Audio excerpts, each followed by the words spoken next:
Bismillahirrahmanirrahim. Assalamu alaikum, hürmetli körülmeler. Haftalık haber analizi programımızı körüşünlerini karşılamız. Ben Abdullah Yalğun. Kadirli körülmelerimiz bugün 2026 yılı 4. aprel şembe. Her şembe günü bir hafta jarayonida vatanımız Şarkı Türkistan ve dünya gün tertibideki en muhim haberlerini kısa analiz qilgan şekilde huzuruna sunup kelyapmiz. Qanundaqda aldı bilen bu haftadaki haberlerimizden mavzularga ko'z yugurtib o'taylik. Kanada Baş Ministeri Uyghur mecburi emgeki hakkında ifade bildirdi. Yaponiya bazılarına Xitay qırğaqlarını qaplagan baş qurulduğan bomba səpledi. İrqi qırğınçılıq icraçılarından biri Ma Xinruy tekşürülüşke başlagan. Bu ve bundan başka bir qancha xabarimiz buludu. Qanundaqda birinci xabarimizden başlap körüp öteyli. Kanada Baş Ministeri Uyghur mecburi emgeki hakkında ifade bildirdi. Kadirli körülmelerimiz elbette biz ötken hafta bu Ma isimlik Kanada parlament azası Xitay bununki parlamentde Margaret Hanım bilen talaş tartış sebebiden biz ötken haftalik haberimizden bəgəndik. Nəhayət küçülük qol-qoluq qolsuğandı. Bunun devamı sübütüdə bu haftada baş minister bu ninki ifadelerine cevap verişke mecbur kaldı. Kanada'daki Uyghur mecburi emgekini inkar kılışqa urunğan Xitay əməldarları tekrarlap kelyatqan xuddi bununki sözlerini biz ötken hafta analiz qildik. Xuddi bunun eğizden çıqyatqan barlıq sözler Xitay kommunistlərinin her daim ifadelep kelyatqan sözlerге oxşaş ifadelerini işletken idi bu. 26 Mart'ta Kanada parlamentida. Bunu tekrarlap oltamayız. Şu talaş tartıştan keyin bu qatim baş minister Carney yani 26 Mart parlamentda bu talaş tartış oldu. 4 gündən keyin 30 Mart baş minister Carney şu muxbirlarni kütüb eliş yığınida bu parlamentde bolğan talaş tartış meselesi hakkında muxbirlardan küçülük ağadan sual soruşuğa uçurdu. O cevabı da Ma Rongjiңның allıburun keçirim sorğanlığını. Biz ötkən haftadaki xabarımızı degan to'g'atda haftaning ichida chiqdi. Bu küçülük besimga uçurğandan keyin bu Ma Rongjiڭ degan Xitay keçirim sorab özünün aslında biz Şinjan'ı közde tutmaganlığını, Şinjan'ı közde tutganlığını ama talaffuz sebeplik mamada hata düşünüş bolup kaldı deb besimnin keyninden ifadesini bundaq özgertip algan deb Ma Rongjiڭ degan Xitay. Şoňa hamda bu yerda Mark Carney muxbirlarniki bu sualıga duch kelgan vaqtida allıburun keçirim sorap boldy deb umu meselini da tez ötküzüp ötüşke tirişdi Mark Carney, Kanada baş ministeri. Bu meselenin ciddilikini his qilganligini, yani bu ifadelengen meseleninki insan hakları meselesi, mecburi emgek meselesinin ciddi bir mesele ekanligini his qilganligini, onun hazırmı Liberal Partiyasının a'zosi ekanligini, Kanada hükümetinin mecburi emgek meselesiga intayin ciddi qaraydiganligini bildirdi Mark Carney. Ama muxbirlar baş ministerinin bu sözüge qayil bolmagandek bu yerda texinbek onu cevap berişke qısta bu yerda Xitayda mecburi emgek bar deb qaraydigan qarmaydiganligini sordu Mark Carney'den. Şundan bir yerda Mark Carney Xitayning bazı rayonlarida bu xavfning ig'ir ekanligini, şunlaşqa buni mas'uliyatchanlik bilan tekshirish kerakligini aytdi. Ama onun cevabı bir qism parlament a'zolarini qayil qilolmagan bo'lib, masalan Michael Chong qatorliq bir necha parlament a'zosi baş ministerning bu haqda ha yoki yo'q deb aniq maydonini bildirishi kerakligini aytdi. Yani bu herkes mandaq Xitayning bazı rayonlar deb yeniklam o'tkazib o'tadigan bir masala emas. Deb bu yerda çoxum ifadesini aniq bildirish kerak deb Mark Carney'ning bu yerda qilgan so'zini to'liq emas deb qaradi. Xitoy parlamenti a'zosining Uyg'ur mecburi emgekini inkar qilishi dal navbatda biz necha haftadan buyon hattoki Mark Carney Xitoyga ziyoratga bordi o'tganlarni bilasizlar. Bunu şundaq Kanada hükümeti Xitay bilan munosabatini yaxshilashga tirishayotgan ve Amerika hükümeti Kanada qatorliq 10 davlatning mecburi emgekni to'sish tirishchanligini tekshirayotgan bir vaziyatda o'tirg'a chiqishi texmo kuchlik inkas qo'zg'ayotgan bir masala bo'lib qoldi hozir Kanadaning ichidami bu masala. Xo'sh, yana bir xabarimizga kelsak, Yaponiya bazılarına Xitoy qirg'oqlarini qoplagan boshqariladigan bomba sapladi. Albatta qadrli ko'rmalarimiz, Yaponiyaninki shu Takaichi xonim hokimiyatga chiqqandan keyin bo'lib, ikkinchi qatim saylangandan keyin Xitoy bilan texmo Xitoyga qarta pozitsiyasini intayin kuchli ketayotganligini bilamiz. Har doim Yaponiya Xitoy munosabatini aytdi. Yirik holatda davom qilyapti. Kundan kunga Xitoyning mayli rayondagi bo'lsin, mayli Yaponiyaga tutgan pozitsiyasi sababli bo'lsin, Yaponiya jiddiy shaklda har xil tadbirlarni elayotdi. Bu qatim Yaponiya Mudofaa ministrligi 31-mart Kumamoto nahiyasidagi Kengon harbiy bazasi va Shizuoka nahiyasiga joylashgan Fuji harbiy bazasiga etilish musofasi taxminan 1000 kilometr keladigan Xitoy qirg'oqlari va Shimoliy Koreyani qoplaydigan uzun masofalik boshqariladigan bombalarni saplashga boshlaganligini e'lon qildi. Xuddi har haftadagidek anglayotimiz bundaq Yaponiyaning atrofidagi har xil rayonlarga Xitoyga qarshi o'rinlashtirilayotgan harbiy jihatdan taraqqiy qildirilayotgan xabarlarni davomli holatda mush yaqinda men ko'plab oldimizga chiqyotdi, ko'plab ko'ryapmiz. Yaponiya taratqullari nihoyatda keng doirada ba'zi bu xabarni Yaponiya Xitoy munosabati davomli yiriklashayotgan bir vaziyatda Yaponiya hukumati harbiy sohasiga borgan sari kuchli shaklda buningga mablag' selayotganligini, kuchaytirayotganligini, Yaponiya taraf agar qarshi tarafning hujum boshlaganligini jazmlashtirsa, bu xil uzun masofalik bombalar qarshi taraf tavallikidagi bomba bazalariga zarb bera oladiganligini xabar qildi. Bu Yaponiyaning izchil davomlashtirib kelgan faqat mudofaani asos qilishdan iborat davlat mudofaa sohasida, siyosatida zo'r burilish bo'lganligini ko'rsatib berdi. Albatta buni biz nurg'un qatim tahlil qildik. Yaponiyaning shu yaqinqi yillardan buyon kuchli shaklda Shinzo Abe davridan boshlab desakmi, millatda Shinzo Abening Xitoyga qanchalik qattiq qo'l ishlayotganligini, amaliyotda bu Takaichi xonimmi Shinzo Abeninki bir qo'lliq yetishtirgan o'quvchisi deb qaraldi. Ham butun elib berilayotgan siyosatlarga asosiyatan shuning seziqidan ketayotganligini ko'ryapmiz. Ya'ni yillardan buyon faqat Yaponiya faqat o'zini mudofaaniga harbiy jihatdan ko'p taraqqiy qildirmay, faqat mudofaani asos qilgan bu davlat mudofaa siyosatidan chiqib hozir qaytadan bir kuchlanayotganligini harbiy jihatdan bunday kundan kuniga his qilyapmiz. Xitoy bundan eng rahatsız bo'layotgan, bearam bo'layotgan tarafi Xitoyning bu jihatda albatta.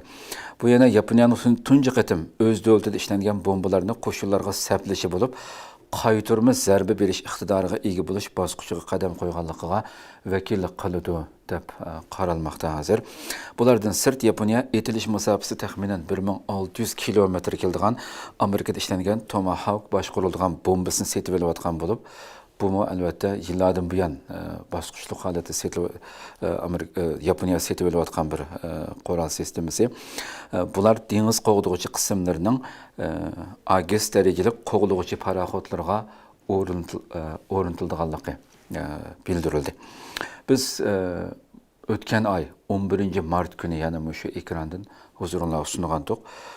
11-mart kuni Yaponiyaningki quruqliqdan paraxodga qo'yib berilgan 1000 kilometr masofalik boshqarilgan bombalarni Xitoyga qo'shni bo'lgan Kyushu orolidagi bazasiga o'rinlashtirganligi haqidagi xabardan bergandik. O'z vaqtida Xitoy bunga chiqishib oldi deganda, bu qatim bu qurol sistemasiga haqida Xitoy tashqi ishlar ministrligi bayonotchisi buningga bayonot berib, muxbirlarning so'ragan savoliga javob berib, Xitoyning Yaponiyaning bu harakatlariga qattiq diqqat qilayotganligi, Yaponiyaning mudofaa nomida Xitoyga mudofaa nomida hujum xarakterli qurol yaroqlarni o'rinlashtirayotganligi, buning xalqaro qonun nizomlarga aloqador kelishimlarga xilof ekanligi, Yaponiyaning yangi shakldagi militarizmining rayon tinchligiga xavf elib kelayotganligi haqida jari soldi. Har doimki safsatalar. Sen qancha chiqishigan bilan qancha balaqçığının bilen bununla rayon devletleri bunun başında elbette Japonya en güçlü şekilde hatta rayon devletlerinin mi müdafiə cəhəti qollab kelayotgan en asaslı devletlerinin biri Amerikadan qalsa. Demek bu şekilde bu siyasetler devam kılıyordu. Hoş, yine bir haberimiz kelsek. İrqi qırğınçılıq icraçılardan biri bolğan Maşinroy tekşürülüşke başladı. Elbette Xitayning yaqinqi yillardan buyon Xi Jinping nurg'un o'zininki chaparmanlarini, g'alchilarini hammasini nəhayət yuqur dərəcəlik vəzifə ötəyətqan müşlərinin hammasini şu ciddi şekilde tazlayatqan xəbərlərini köp görəyətimiz, dünya görəyətidir. Bu qatim Xinhua agentliyi 3 aprelda tünügün e'lon qilgan xəbər bu.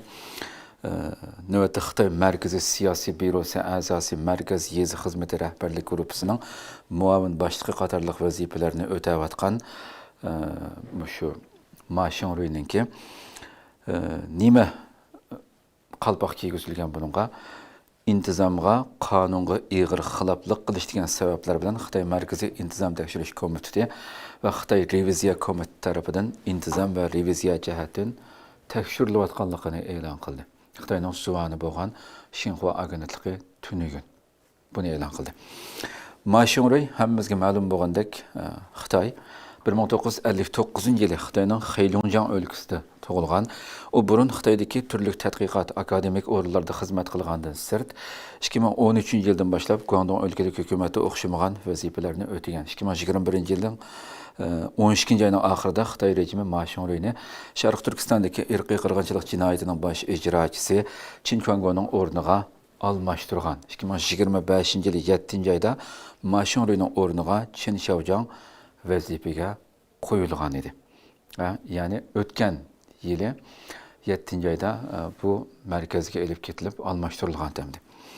Ma Xinroy Şərq Türkistan'da vəzifə ötən 4 yılğa yaxın vaxt jarayonida Xitoyning Şərq Türkistan xalqiga qaratgan irqiy qirg'inchilik jinoyatini davomli kuchaytirib ijro qildi. Hammamiz bilamiz. Va bu jinoyatlarni xalqaro jamiyatdan yoshirish, pardozlashga alohida kuchaygan bir Xitoy əməldarıdan biri. Ma Xinroy Şərq Türkistandakı vəzifələrdən ayrılıb Beyjingə qaytarıb ketilgəndən keyin Xitoy Kompartiyasının köplügən mühim yığınlarda bulub şu yaxınqı aylardakı çünki mərkəzə ən aldınqı qatardakı rəhbərlərinin qatarında ən başda görülüb bunun keynidən mühim yığınlarda bu aldınqı səbdə aldınqı qatarda görülməyənlikimi müxbirlərinki xalqara közətküçülərinin gözdən qaçmagan bir məsələdir. Yani yaxından bu yan görünməyətdi bu. Əlbəttə görünməyənliki ilgirki nimələrdir bu diqqət qozğab türlük pərəzlər oturuq qoyuluyatqandı. Yaxında bunun bir iş çıxışı mümkün degəndək tünügün bu şəkildə Xitoyning suvanı bolğan Xinhua agentligi e'lon qilib bunun tekshirilayotganligini bildirdi. Əlbəttə ertəgün görürüz bunun qandaq belki əməliyyatda nurgun her qanda əməldar Xitoyninki çiriklikka petib ketganligini bilmasam deyim əmmimiz. Ama Xitoy rejimininki mayli o ishni əməliyyatda vazifə o'tash jarayonida qilgan bo'lsin, qilmagan bo'lsin birisini yo'qotmoqchi bo'lganda xalqarog'imi, dunyoga sunalaydigan bir Batnamdan yoki tuhmatdan birini chaplablam bu buni qilganda yo'qotib yetadiganligini dunyo biladi. Biz albatta eng yaxshi bilamiz qo'yganlar. Bu şekilde aldığımız günlerde görürüz bununki nimeler bilen yo'qotilganligini. Xo'sh, unda qilsa bugungi bir qancha xabarlarimiz haqida analiz qilish uchun mutaxassisimiz Abdulamma muhim xabarlardan bir qanchani o'qib o'taylik. Xi Jinping Tayvanning Kuomintang partiyasi rahbarini Xitoyda ziyorati bo'lishga taklif qilgan bo'lib, partiyaning rahbari Zhang Liwenning bu taklifni xushallik bilan qabul qilganligi bildirildi. O bir hay'atni boshlab aprel oyida Beyjingda ziyoratda bo'ladi ekan. Yani bu ayning ichida ziyorati bo'lmoqchi. Albatta o kunlarda beramiz buning xabarini. Amerikaning ikki yuqori darajalik amaldori Xitoyning eng chong o'zak ishlab chiqaruvchisi SMIC'ning bir yil ilgari İranni uskuni va texnika bilan ta'minlashga boshlaganligini va hozirgacha davomlashayotganligini ta'kidladi. Xitayning Tayvan bo'g'oziga yaqin 6 havo armiya bazasiga 200 dan ortiq kon tipdagi urush aeroplanlaridan o'zgartirilgan uchquchisiz hujumchi aeroplanlarni o'g'irlashtirganligi va Tayvanga qarata yuz berish ehtimolligi bo'lgan hujumning birinchi to'lqinida bu aeroplanlarning ishlatilganligi haqida ogohlantirish berildi. Xo'sh, yana bir xabarimiz Osiyodagi eng chong xalqaro tor qimori va telegraf aldamchiligi jinoyat shaykisi deb qaralayotgan Prens Group'ning tarmoq shirkati Huyvan Group'ning sobiq katibi Li Shong 1 aprel Kambodjadan Xitoyga qaytirib berilgan. Mazkur jinoyat guruhining hozirgi katibi 3 yanvar oyida Kambodjadan Xitoyga qaytirilgan edi. Türkiye Energiya va Tabiiy boyliq ministrligi Sharq Turkistonga joylashgan 2 Xitoy shirkatiga qarata xalqaro jazo qarori chiqargan bo'lib, Xitoy nefti G'arbiy rayon burg'ulab tekshirish qurilishi cheklanish shirkati bilan atalmish Xinjiang Jingtong neft tabiiy gaz pay cheklanish shirkatining Turkiya sho'balariga hukumatning xaridor chaqirishidan 1 yil cheklash jazosi berilgan. Birleşken Devletler Teşkilatı Xavfsizlik Kengashida Hormuz bo'g'izini qaytadan echish uchun Iran'a qarshi harbiy harakatni tasdiqlash qaror loyihasiga Rossiya, Xitoy va Fransiya qarshi chiqdi. Demek bu şekilde bu haftadaki xabarlarimiz. Endi strategiya mutaxassisimiz Doktor Erkin Akrem agar kirgan bo'lsa, bir qancha analizlarga ehtiyojimiz var. Assalomu alaykum. Ve aleykümselam. Doktor, aldı bilan qimmatli vaqtingizni chiqarib ziyoratimizni qabul qilganingiz uchun ko'p rahmat aytamiz. Ben sizlarga rahmat aytaman. Rahmat. Aldı bilan shundan boshlasak, doktor, o'tgan haftada asli bu xabarimiz o'tgan haftaning xabari deb siz vaqtingiz uyg'un kelmay qilib buni bir analiz qilamadik. Shu Xitoyningki Shanxay xalqaro munosabat instituti Janubiy Osiyo tadqiqot markazining mudiri bu Liu Zhongyi bu yilning boshida Afg'oniston va Pokistonga tekshirishga borgandan keyin bu shunday bir suhbat programmasida Afg'onistondagi Talibanlarningki yillardan buyon nima uchun bu Xitoyning talabiga nima uchun ma'qul demaganligini aslida bu texnik tafsiliy holatda echib u yerdagi Uyg'urlarningki yillardan buyon bular bilan birlikda bir safda jang qilganligi ham Pashton millatininki Avrupa odati masalasini o'ziga iltijo qilganlarni qaytarmaydigan bunday bir ishlarni bog'liqini qilib bir muncha masalani o'ttirib qo'ydi hamda.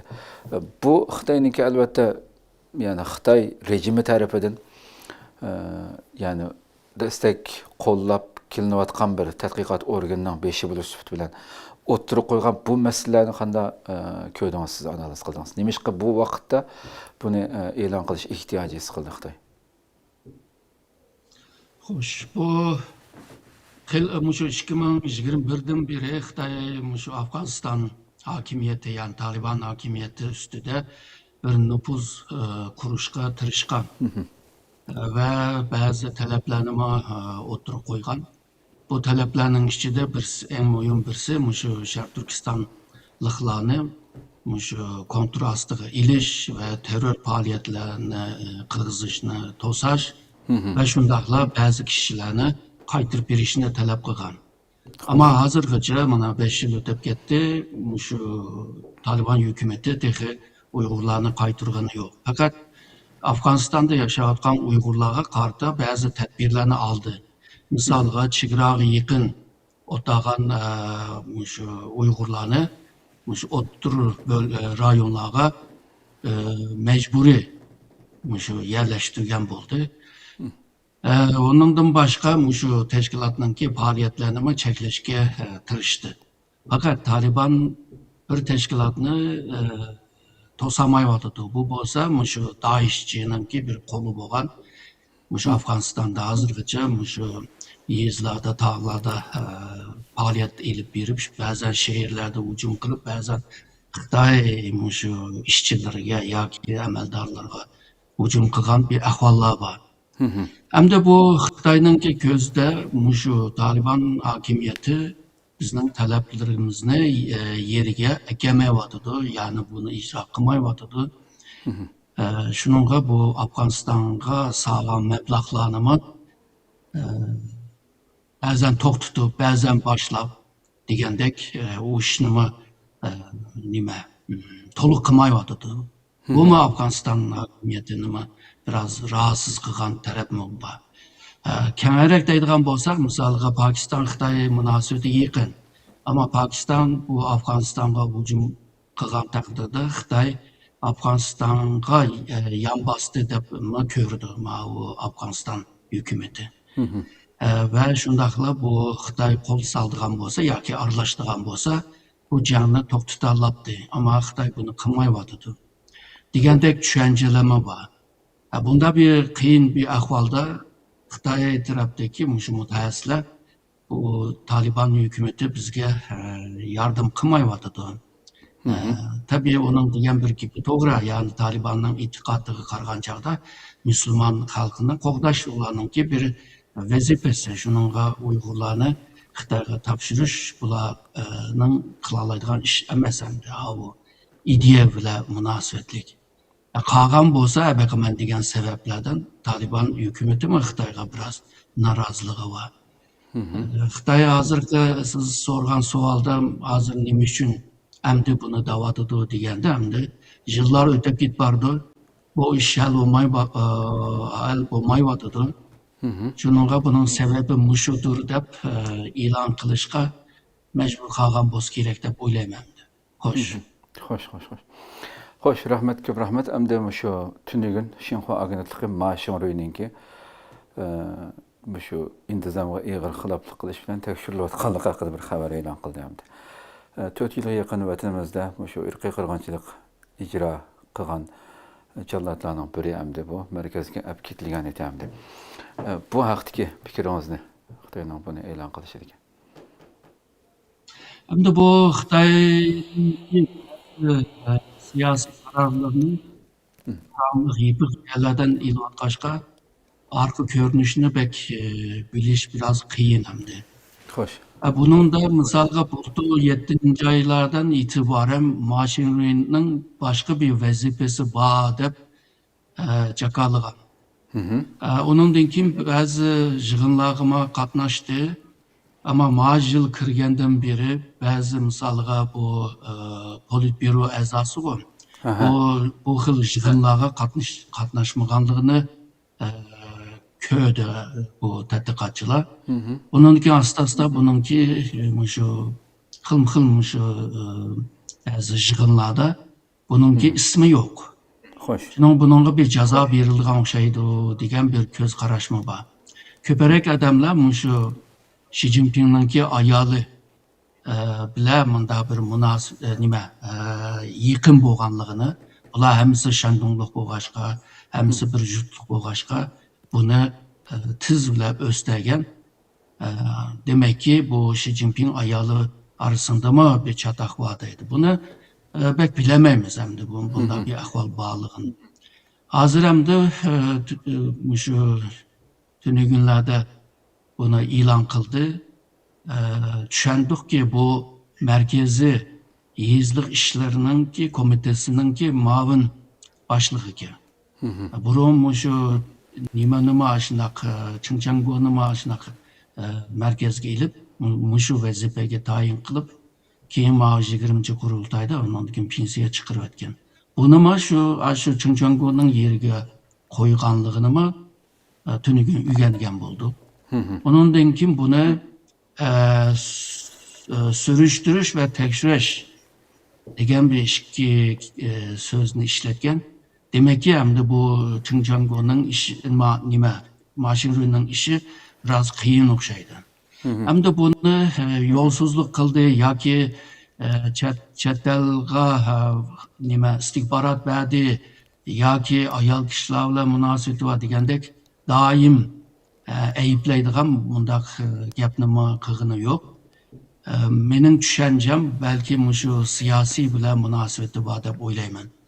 Bu diktator hokimiyatninki bir alaytligi, ya'ni diktatorning o'zi uchun bir sodiq bo'lishni bek xohlaydi endi.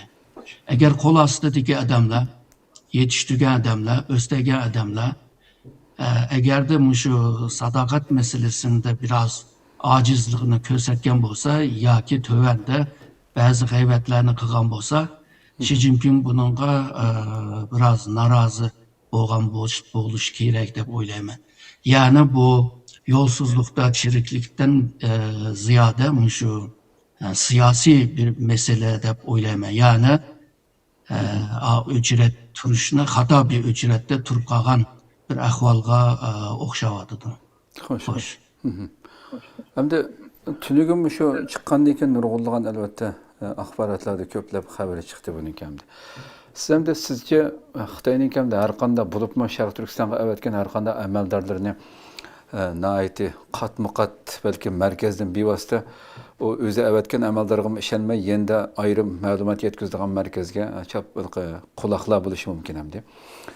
Chiqqan nimadan o'sha Ma Xiaoluningki Guangdongdan şu Şinjan'a hamdı xabarda. Şinjan'a kadar uzangan şu Xitoyning eng cho'ng Mis podshohi, Mis imperatorligi deb atalgan şu Wang Wenyin degan bilan munosabati intayin yaqinti. Buni yo'tkab aketgandan keyin oldi bilan bu Wang Wenyinni buningki bu hatta mislam emas, şu uy mulk sohasiga jiddiy mablag' solgan Xitoy ekan hamdi. U uy mulk masalasida chatoq chiqib, u cho'kdi, vayron bo'ldi. U yo'q bo'lgan dedi oldida. Uning keyindan hamda bir qancha oydan buyon siz degandek axborotlarda yig'inlarda ko'rinmayotgan Ma Xiaolunni bu shaklda e'lon qildi deb. Bu shaklda narsalarni xabarni analizini ko'rdim hamda.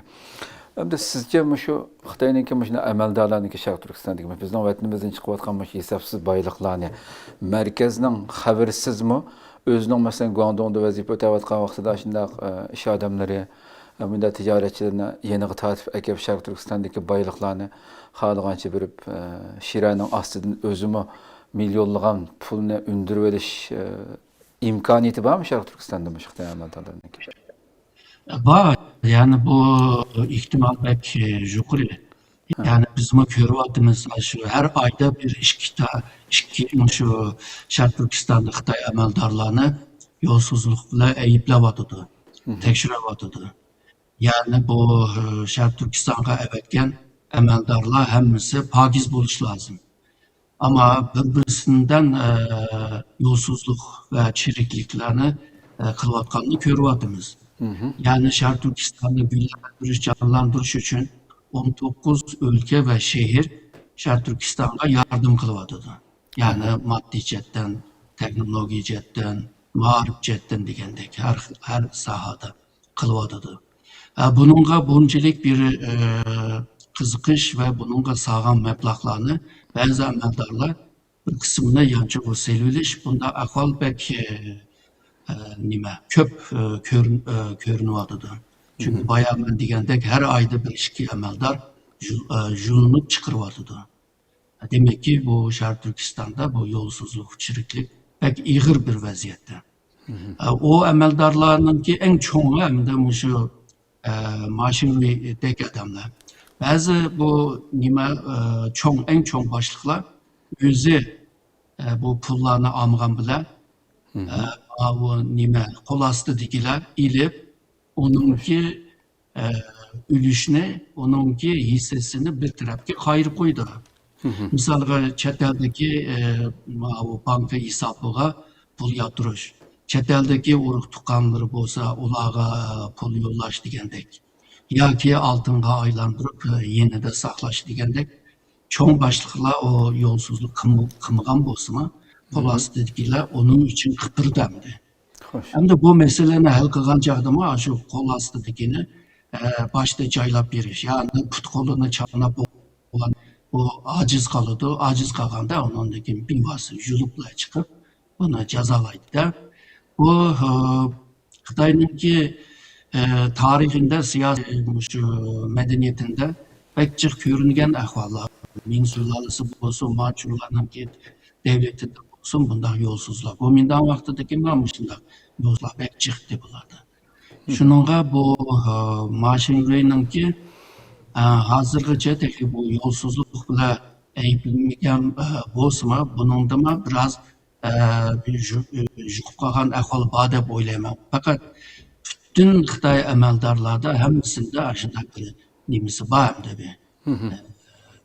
sorup ağan nesi. Ama bu Xi Jinping'ninki eninde köperek şu siyasi göz karışı siyasi ceddeki sadakatini bekerek dikkatga alıdı dep görmen. Hoş. Köp rahmet, Allah razı olsun. Ama Türkiye Enerjiya Ministerliğinin haberi batım, şunu çıkaraylı. Elbette bir qancha yillardan buyon biz nurg'un qatam siz bilan suhbat qilgan vaqtida mana shu Turkiyaningki savdo tengpungsizligi, Xitoy bilan bo'lgan munosabatlarning hammasi degidek ziyon tortib kelayotgan tarafning Turkiya ekanligini bilamiz. Qanchalar qatam bu vaqt suhbat qildik. Da o'tgan mart oyining ichida mana shu Turkiya sanoat ish odamlarininki o'ttirib qo'ygan analiz xabarlardami navbatdagi vaziyatning intan xatarlik ekanligini e'lon qilayotgandi. Yozma xabar kelsin. Shu xabarda maqtam ministerlik Xitoyninki bizning Sharq Turkistondagi ikki gaz shu neft shirkatiga 1 yillik bir jazo bergan xabari chiqib qoldi. Buni bir analiz qilib boqaylik. Ma xabar. Masalan, shu Enerjiya ve Tabii Baylık Ministerliği Şarkı Türkistan'a joylashgan ikki Xitoy shirkatiga qarata halqalik jazo qarori chiqargan bo'lib, Xitoy nefti G'arbiy rayon burg'ulab tekshirish qurilishi cheklik shirkati bilan atalmish Xinjiang Jingtong neft tabiiy gaz paylik cheklik shirkatining Turkiya sho'balariga hukumatning xaridor chaqirishidan 1 yil cheklash jazosi berildi. Bu hamda nimani ifodalaydi bu sizce? Hem de Xitay bilen bu Türkiye arasındaki meyli qaysı sahadaki ticaret olsun, Türkiye'ninki talep kılgan şartlarga mas kelmeydamdi. Hoş. Xitayninki bir ticaret kılış uslubu, misalga deyli Xitayning tömür yol şirketi Türkiye'de tömür yol yasaş için nurg'un taleplerini Türkiye'den talep kılgan. Misalga deydi, injinler bizden buludu. O tömür yol biz işlep ekilimiz. Vagonlarını biz ekilimiz. Ahırda deydi, işçini biz ekilimiz deydi. Türkiye hem de başkası meblağ sağsa bizninki işçilerimi işlep pul tapsın deydi hem de. İşsizlikini azaltış için. Hoş. Şununla bu iki tarafınınki şu ticaret kılış uslupta ve karşılıklı talep ve şart koyuşta birbirine mas kelmeydamdi. Bunda bo'lgan takdirde Xitoy chegara kazanadamdi. Hoş. Şununla bu Türkiye'de mingdinchi Xitoy şirketleri var. Bu şirketler hemisi uşak düşekler. Türkiye'ye Türkiye'nin tarakkiyatı için bir paydası ve tövbesi olmaydı. Man nefret enerji bile münasebetlik hatta hazırki maşin sahalarında ki bu meblağ siliş biraz çoğun rakamdı. Şununla Türkiye bununla dikkat kılıvadı. Yani biz kilişimge hilap kılıngan takdirde bununla ceza birimiz deydiğen bir usluplarıma var Türkiye'nin. Bir misalını bir daha olsak 2000 yılında Xitay 15 yıl tırışı şu Dünya Ticaret Teşkilatı'na TIO'ga a'zo oldu. A'zo buluşunu ilan kılgan günde aşı Xitay heyetler yığılap ketken çünkü 15 yıl asan toxtamadı 134 devlet ile müzakere kılgan. En ahırda Türkiye ile müzakere kılgan. Türkiye mi boptu ekile depti onunla imza bergendi. Fakat 2000 yıldan keyin Xitay malları Türkiye'ye bisip Türkiye'ninki nurgun esas işlep çıkargan fabrikalar kıyın günde kaldı. Bazıları yıpılıp gitti. Bunda ahvalda Türkiye Xitay'ın malını kaytırıp bir iş yani anti-dumping degen uslubunu işletti ve şundakla Xitay Dünya Ticaret Teşkilatı'na a'zo bopla birinci qitim Türkiye'den kelgan bir anti-dumping uslubunu Xitayga qarata ilip bağdı. Şunun Xitay Türkiye'ye biraz xaplığı var. Onundan keyin bazı vaqtlarda misalga Xitayninki elektrik maşinanki Türkiye kirişini başta %40 bağış koygan. Keyin Xitaylar bilan so'zlashib, bu bağışını biraz tövenge düşedi. Yevropa mı bu bağış koygandan keyin Türkiye mi şu %40'dan töven koyaylı deb Xitayga bir to'saqlik qilyotidi. Yani manda degan vaqtida Türkiye Xitoy bilan ma'lum ticari munosabatlarda o'zininki foydasini o'ylashga to'g'ri keldi. Yani Xitoy bilan biz Xitoy bilan yaqin munosabat qurishga tirishyapmiz deydi, ama bu ticari manfaatga to'g'ri kelib qolgan chog'da yana Xitoyga qarshi shu siz bergan shu xabarga o'xshash mushtaq ahvollar bo'lyotidi endi. Xo'sh. Yani bir Cumhur Reisi'nin Erdoğan'ın degandek Türkiye muz devlet emas deydi o. Türkiye banana devlet emas. Yani kim kelip şundaq Türkiye'nin menfaatiga ziyon berib, xohlagancha Türkiye'nin kim şu ticari iqtisodiy sohalarda o'yin o'ynash, tans o'ynashni biz ruxsat bermaymiz degan gap endi. Xo'sh, xo'sh. Shuningga bu Türkiye'nin ziyniga to'g'ri kelib qolsa, Türkiye %100 to'saydi demay, ko'pincha zamanlarda Xitoyning shirkatlarini, Xitoyning mollariga to'saqlik qilyotidi. Xo'sh. Xo'sh, xo'sh. Gomindan'dan bir xabar var. Bu şu hafta içinde çıktı bu haber mi? Xi Jinping'inki şu Tayvan'daki Gomindan Partiyasininki rahbarini taklif qilganligini Beijingga ve onunki xushallik bilan qabul qilganligi va shu aprel oyining ichida bir hay'atni boshlab Beijingda ziyoratda bo'lganligi xabar berildi hamdi. Sizce bu Tayvan'daki mevcut navbatdagi vaziyatga qanday ta'sir ko'rsatishi mumkin? Xitoyninki maqsadi aniq, ya'ni hozirgi Tayvan hokimiyatini ojiz holiga tushirib qo'yish. Xo'sh. Xitoyninki bisimiga o deyish berish. En muhimi Tayvan cemiyetini bölüş. Yani Tayvan cemiyeti 2'ye 3'e bölünse bu hakimiyet acizlaydı. Saylamda hazırki hakimiyetteki yeşil parti boğanlar avazı kazanamaydı. Yani bu Kuomintan'ın reisi boğan Zheng Liwen'i bir kozur kılıp işletmekçi Xitay.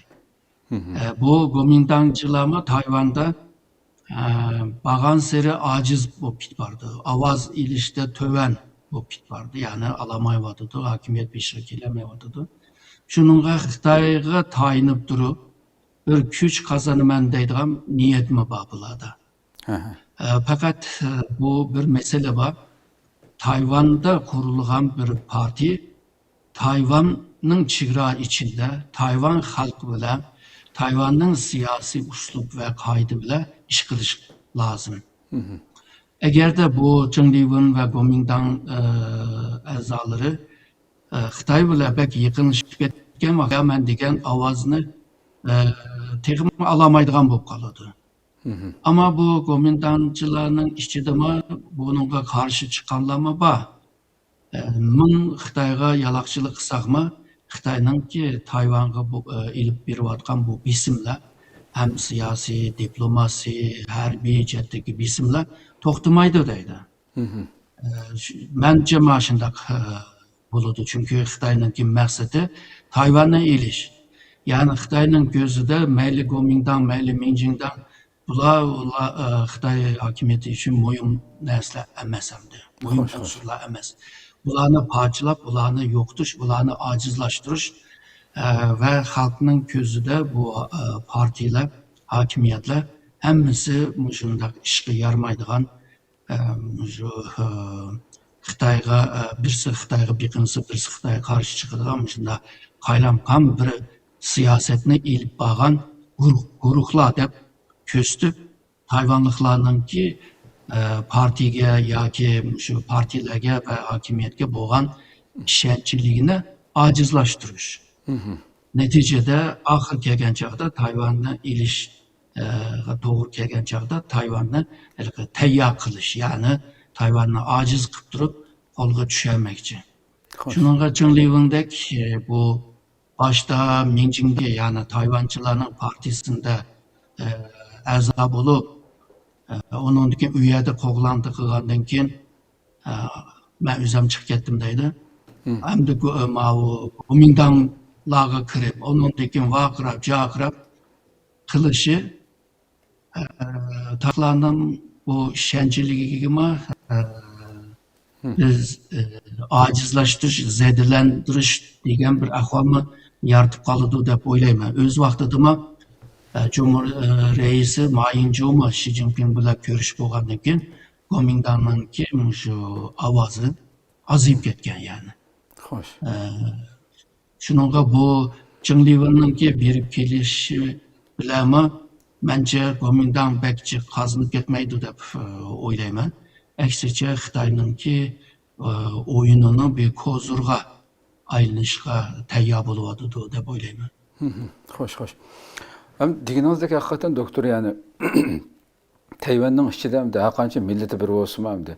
Yani seni koşu olman yani bir şekilde yani neticede bir işgal kılıp koşulu koşsam da resmi.